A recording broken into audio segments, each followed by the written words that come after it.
வணக்கம். மதுரை மாவட்டம், பேரையூர் வட்டம், விஸ்வபுரம் பஞ்சாயத்து, பக்கல்பட்டி, மான்ராஜு. என்னுடைய பேர் மான்ராஜா. எங்கள் பகுதியில் பார்த்தீங்கன்னா, கிட்டத்தட்ட எங்கள் ஊரில் இப்போ 300 குடும்பங்கள் இருக்காங்க. கடந்த ஒரு 40 ஆண்டுகளாக பார்த்தீங்கன்னா, எங்கள் பகுதிகளுக்கு மழையின் அளவு ரொம்ப ரொம்ப கம்மி. ஆவரேஜ் மழை பார்த்தீங்கன்னா 900 மில்லிமீட்டர் வரைக்கும் வரணும். இந்த 40 ஆண்டுகளாக எங்கள் ஏரியாவில் மழை இல்லாதனால, இப்போ பர்டிகுலராக எங்கள் ஊர்லேயே பார்த்தீங்கன்னா ஒரு 400 குடும்பங்கள் இருக்கான்.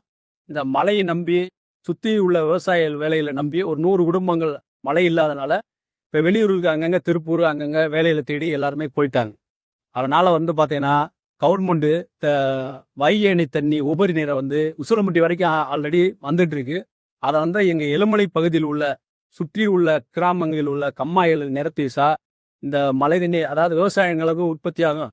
வெளியில் உள்ள வேலையாட்கள்லாம் குறைஞ்சு நம்ம ஏரியாவிலே இருக்கிறதுக்கான வழியும் பிறக்கும். அதனால் அந்த வைகை அணையிலிருந்து வர்ற உபரி நீரை எலுமலை சுற்றி உள்ள கிராமங்களில் உள்ள கம்மாய்களில் நிரப்புறதுக்காண்டி இந்த அரசு அதிகாரிகளும் கவர்மெண்ட்டே இதுக்கு ஒத்துழைப்பு தருமாறு கேட்டுக்கொள்ளும்.